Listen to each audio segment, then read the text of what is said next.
Hi, if you're new here, I'm Kaniti, and if you're already watching my One Piece Chill channel, welcome back. Today we are going to read the newest chapter of One Piece number 1067, so of course, spoiler alert if you're not up to date with manga. So let's see what this chapter has. Let's go.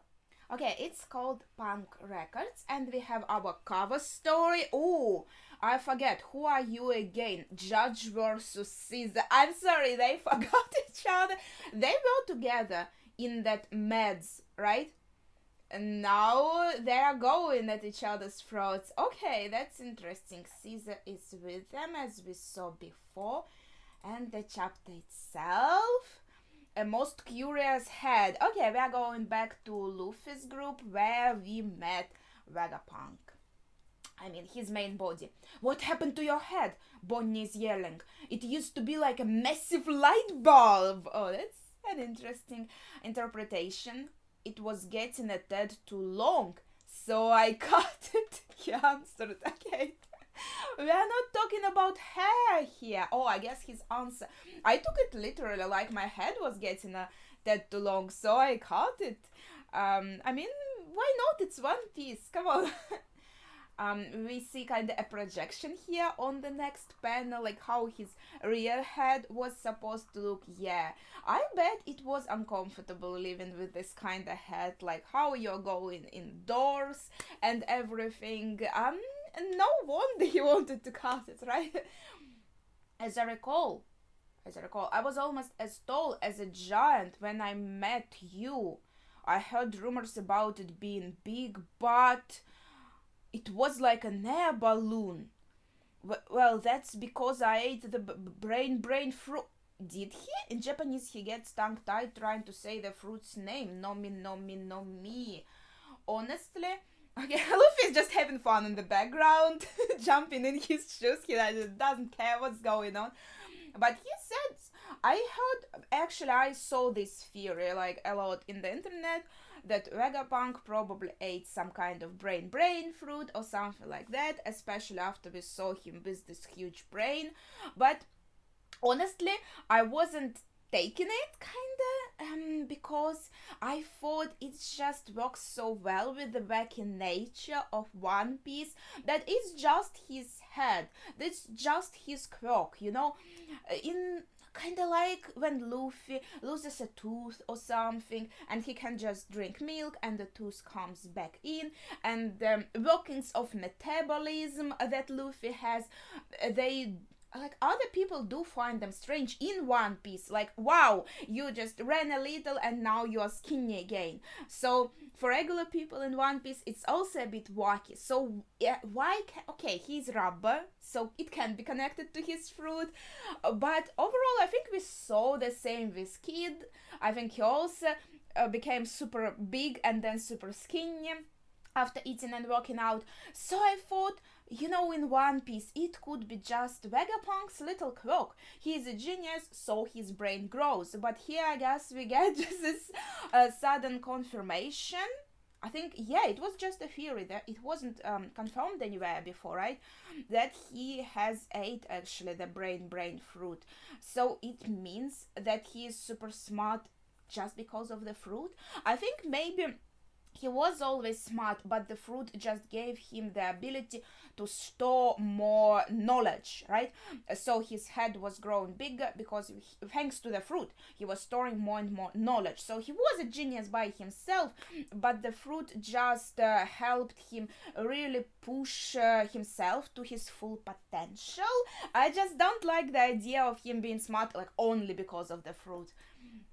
Pardon me, I bit my tongue, he said. His face is so funny and cute. I meant to say I'm a brainy human because I ate the brain fruit. It allows me to memorize an unlimited amount of knowledge and makes my brain grow in size accordingly. Okay, well, I didn't have to even theorize about it. It was right there in the next panel, right? Having an unlimited data bank is a handy ability for a born genius like me. Okay, basically he just confirmed everything I just said. Perfect. Now I have the largest brain in the world and it continues to grow. Still? Did you put it somewhere? Luffy asks, and there's also a sound effect behind Vegapunk, an effect that is translated as punk. That's interesting. That's awesome. Have you got tons of medical knowledge too, Dr. Vegapunk? Chopper is excited. Naturally. Oh, does that mean you're a dumb now, old guy, cause you cut your old brain out? Luffy asks bluntly. Nice question. Don't write off a genius, you rascal. See this apple here? Okay. It's an antenna. Oh, so it has a purpose. Interesting. Take a gander at the top of the island. Notice how it says Punk Records under the giant egg. That's where that's the hangar, where, a place where I keep my brain. What? Isn't that way too big? There's no harm in me being away from it since my antenna can pick up the brain waves. Wait, okay, maybe it's going to again be explained in the next page, but I'm just confused by a choice of word here, because I thought he put parts of his brain in his altars, right, and his satellites, but here he just says, like on top in Punk Records, in this hangar, he keeps his brain, and this antenna picks up the brain waves. But that would mean that every one of his satellites would also need an antenna to pick these waves.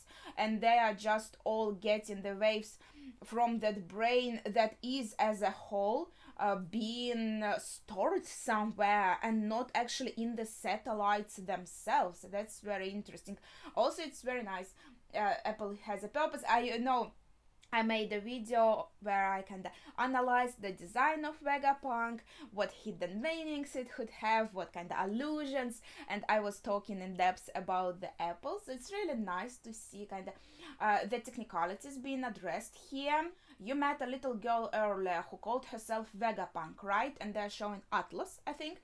That's one of my clones. There are 6 on the island. Okay. You're a ninja! That's a nice assumption. Each one is a facet of myself and an expert of their own key field of study. You'd get my full personality if you combine them, but they can get 6 times the work done apart. Okay, so that's also kind of, yeah, you have, it's like if I cloned myself, right? I could do like 6 times more the work, but they all have different kind of attributes. So for example, York, she isn't doing the work. She's responsible for all the like the sleeping and eating, for these natural desires that humans have. What the? Okay, again we have a full rundown. Atlas, Edison, Shaka, Lilith, Pythagoras, and York. And again, Shaka here is written as logic. I was just confused because when I was looking them up in Wiki to refresh my memory, he was written as good. So I don't know Japanese, and I'm confused how can one word be translated as both logic and good. So maybe there's just difference in translations. But I guess both works since we have Lilith who is evil. Okay. Each of them connects to Punk Records once a day to synchronize our memories and knowledge. Since their dispositions and responsibilities are so different, the wealth of their experience is that much greater. See, synchronize our memories and knowledge, they connect to Punk Records. So it again confirms what was said on the previous page, that the brain is stored not in the satellites, but in this hangar, and they just connect to it. Let's look again at their designs. I think there are some things in them that could be seen as antennas, like Atlas has this ears here, like I think she has something like an antenna. And also I don't see anything on maybe again like these details on Lilith, I'm not sure. On Pythagoras, this key could be an antenna. Like I think it just makes sense, they all have to have their own antenna to connect to these Punk Records. You all share the same brain. Luffy is so confused, and Jinbei is asking, yeah, you all share the same brain. I found it difficult to wrap my head around that. Okay, that's very interesting. I was also going to make a video theorizing how these satellites work, and I was full on going with the theory that he cut up his brain in pieces and put a part in each satellite, and I was so wrong. That's interesting. Just think of it as sharing the same library, Vegapunk explains. If only I could let everyone in the world connect to my brain, all of humanity would have access to my knowledge. Again, as I said, he really wants to share his knowledge and his inventions with people. That's so cool. Then, if the population of the world went on to update punk records themselves, it would create a sea of information that would surpass what my brain can accomplish alone. Humanity would share one mind. That's interesting. It's kind of well, it's not quite like the internet. I think like the purpose and the idea is a bit different. It's like a huge Wikipedia, like everyone would be able to get this knowledge if they connect to it. But I think that's even a bit different. Like on the internet, we just can Google something and find up the information and kind of try to read it and understand. But I think here, through these antennas, what he does is something bigger, that I'm just not going to go and read up on an article about certain topic, right? But that topic would just be translated to my brain and I would immediately understand it. So this is just more powerful and more about knowledge, right? Not just searching for information, but getting that knowledge to everyone, as far as I understand from his words. So that's a very cool idea, and it seems like it is his dream. He has a dream, so everyone would have access to it. That is so sweet of him, honestly. He honestly wants kind of the best for the world, I think. So I'd be able to study medicine from all over the world. Chopper is impressed. Naturally, woo! But if you let everyone share their conflicting ideologies, wouldn't all that bias lead to trouble? Jinbei wonders. You sure are a sharp one, Knight of the Sea, but science would never progress if you spent all day worrying about stuff like that. Yeah, that's true. You have to take risks. You have to experiment. Okay, that's very exciting. So that's also an important note. He wants to push further the technology in the world, and that's what world government doesn't want in One Piece. They really don't want that. So his dream doesn't, how do you say it, coincide with the goals of world government. Could also be one of the reasons. Yeah, he knows maybe too much, but also his inspirations, what he wants to do, world government doesn't really like that. So also could be one of the reasons why they prefer to get rid of him. Okay, wait. That's your problem, Vegapunk. You shrug off sacrifices in the name of progress. That's why death has been turned into a heartless weapon. Bonnie seems very emotional. And wow, she takes out her lightsaber. Oh, Vegapunk is so scared here. That's a bit of a funny pen. Like the previous frame was so dramatic and emotional, and this one is just funny. Oh, stop it, Bonnie! That beam saber is defective. Oh, is it? Give it a rest. I know it cuts well enough. I tested it earlier. Turn my dead back to normal. I'm sorry, I'm just... If you even think about saying no, don't be hasty, Bonnie. Killing him would make you a lot of enemies. Hit the off switch, Bonnie. Yeah, killing him won't help her dad in any way also, right? So that's just... She's just not going to kill him, only trying to scare him. That beam attracts a ludicrous number of bugs. What? That's how the laser beam is defective? Oh, that's so sad. Oh no. Oh, the bugs all attack poor Bonnie. She's crying. Oh no. Check it out, Bonnie, a giant stag beetle. Oh, Luffy's trying to lift her spirits a little bit. This isn't the time for beetles. Look at her, she fainted. Wait, did they even kinda... I thought they attacked her, but it looks like she was just so shocked at the amount that she passed out from being kinda scared or something. Oh, that makes perfect sense, Vegapunk is saying. Of course Bonnie wants me dead. It's ironic that one of my many failures saved me. Speaking of which, He is talking about the lightsaber here. Speaking of which, you guys were recently in Wano, correct? You wouldn't happen to know whether a dragon just like Kaida really appeared there. He's interested in Moma, I think. Oh, you're talking about Moma. I suppose he ate the defect. Wait. Yeah, Luffy says, oh, you're talking about Moma. And Vegapunk answers, I suppose he ate the defective fruit I left on Punk Hazard. Defective? What do you mean?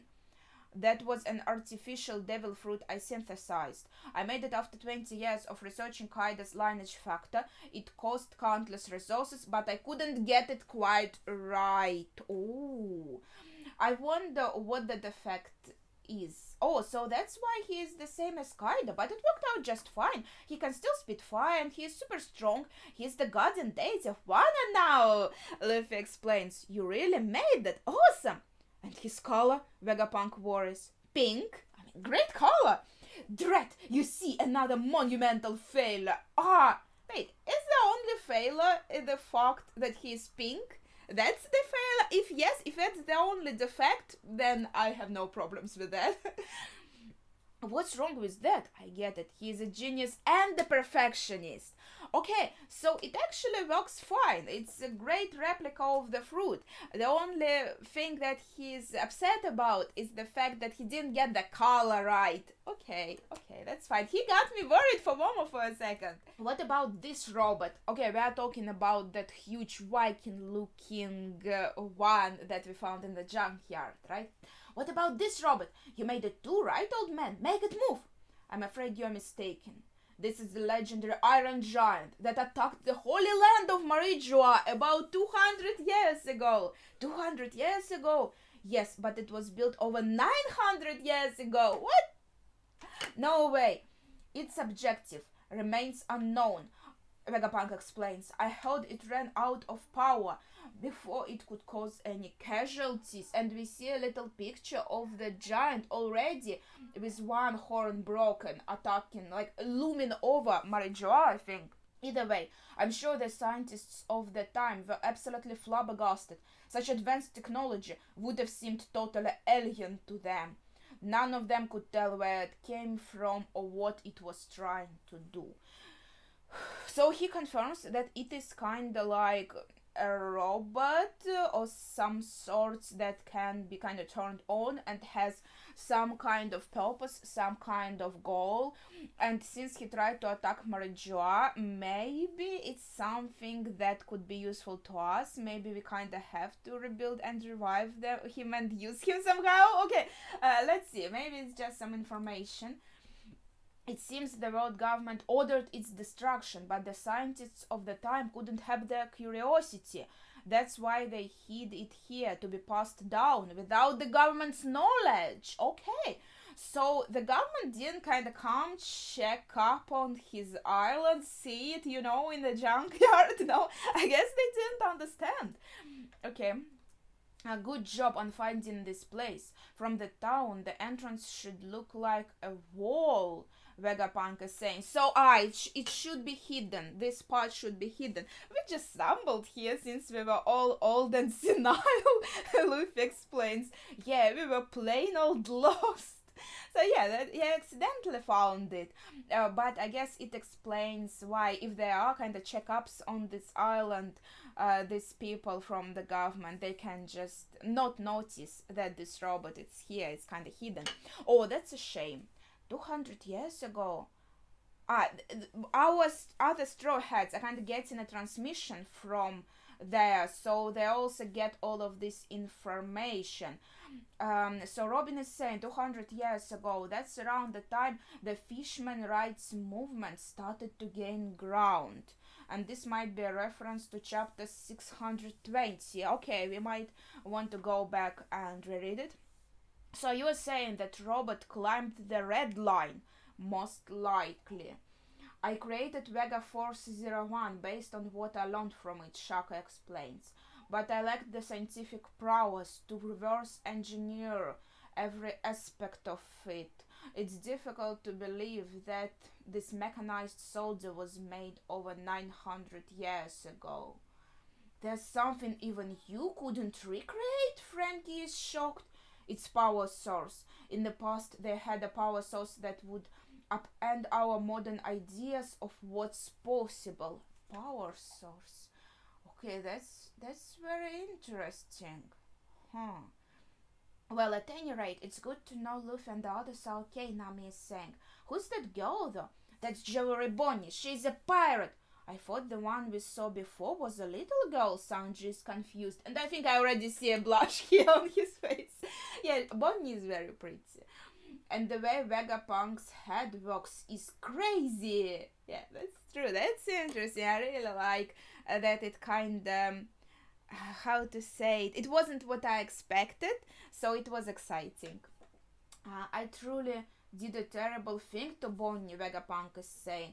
Yeah, but he still kind of Kuma agreed to it, and Vegapunk granted his wish. And wasn't it implied that the identity of Kuma is stored somewhere, or was it just a theory? I don't remember.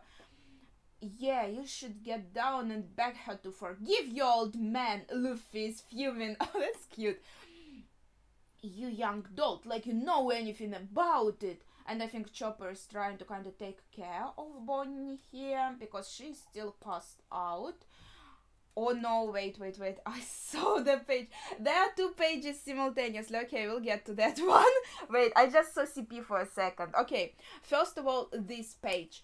There's something I have to give to her, Vegapunk is saying. So maybe this kind of flashcard with Kuma's identity. He doesn't elaborate here. Regardless, I feel like fate brought you here today, Straw Hat Luffy. Please, can you take me away from Egghead? He kind of begs, and also he says today. So, yeah, I'm sorry, I got it because I have 2 pages simultaneously on the screen load up. So I saw a glimpse of CP. I saw a glimpse of Lucci, to be exact. So I wonder, and we know they are going to come for Vegapunk. So probably the day is today.